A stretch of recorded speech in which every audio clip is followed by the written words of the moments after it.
Kita ke informasi selanjutnya, Gang Doli ini pernah menjadi bagian kelam sisi kota Surabaya karena menjadi kawasan prostitusi. Namun Doli kini telah bersalin rupa sejak pemerintah kota Surabaya menutup lokalisasi ini. Walaupun berbagai pembekalan dan permodalan telah diberikan pemerintah Surabaya pada warga yang terkena dampak penutupan Doli, ternyata masih banyak warga yang harus berjuang untuk menyambung hidup. Dan berikut liputannya dalam segmen Sudut Kota.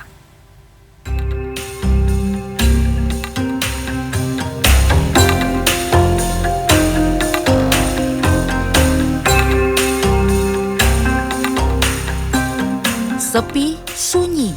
Itulah yang saya rasakan ketika menyusuri Gang Doli saat ini. Bahkan beberapa bangunan sudah tampak tak terawat. Ya, kondisi ini tentu jauh berbeda saat Gang Doli masih eksis sebagai tempat lokalisasi. Dahulu sepanjang gang ini berderet berbagai wisma, sebutan untuk tempat praktek prostitusi terjadi. Saat itu alunan musik tak pernah berhenti dari pagi hingga dini hari. Kini wisma-wisma tersebut sudah tak ada lagi. Kebanyakan sudah beralih fungsi sebagai tempat kos atau warung makanan. Menurut sejarah, kawasan Doli ini awalnya merupakan sebuah area makam Cina. Awal mula berdirinya lokalisasi Doli ini dibawa oleh seseorang bernama Dolira Adfonso Kevit pada tahun 1967. Awalnya ia mendirikan satu rumah bordil di kawasan Kupang Gunung Timur 1 Surabaya. Lambat laun, wisma-wisma tersebut berkembang menjadi banyak dan ia sewakan ke sejumlah orang. Ketika itu menjadi sebuah kawasan padat, menjadi sebuah kawasan ramai meskipun itu berada di atas, di tengah, di antara makam-makam. Kemudian muncul satu rumah bordir kecil tahun 67 didirikan oleh seorang berkebangsaan Hindia Belanda sebenarnya. Tapi dia punya turunan Belanda yang disebut Mama Doli. Seorang yang kemudian dia pertama kali membuat rumah bordir tahun 67, baru kemudian tahun 69, 2 tahun kemudian dia memiliki 3 rumah bordir. 18 Juni 2014 mungkin menjadi momentum yang terus melekat di benak warga Doli. Masa di mana Gang Doli ini resmi ditutup oleh pemerintah kota Surabaya dan dipugar total menjadi lokasi kelompok usaha binaan UMKM. Saat itu Pemkot Surabaya memberikan kompensasi sebagai modal usaha sebesar 5 juta rupiah untuk para muncikari dan pekerja seks komersial. Salah satunya wisma yang berdiri tinggi menjulang di balik tembok perumahan warga ini. Dengan tinggi 6 lantai, Wisma Barbara disebut warga setempat sebagai wisma dengan servis termahal saat itu.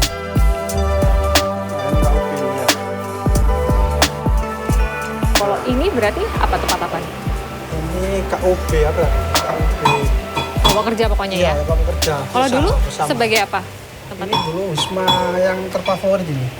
Wisma Barbara, New Barbara ini. Oke. Jadi dulu sini, nah ini ada batasnya nih. Ini dulu kaca ini. Kaca.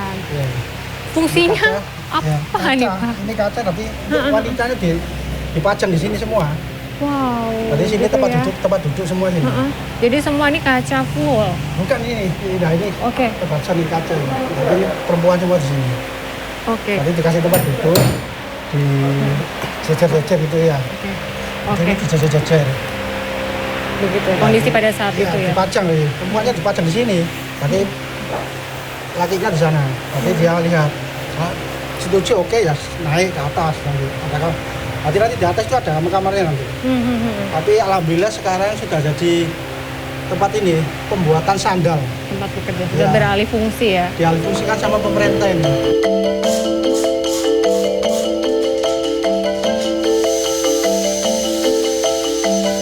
Pemerintah Kota Surabaya memang telah memberikan berbagai pelatihan yang mengasah keahlian warga Doli. Beberapa ada yang sukses, seperti kelompok usaha bersama yang memproduksi sandal dan sepatu. Sebenarnya tantangannya kalau kita ngomong itu tinggal kemauan daripada pelaku sentra yang ada di sana. kalau mereka mempunyai inovasi, mempunyai gagasan, pemerintah kota membantu dalam pemasaran, dalam pemodalan. Nah, ini yang tentunya mereka juga harus saling mengisi dengan antara pemerintah kota.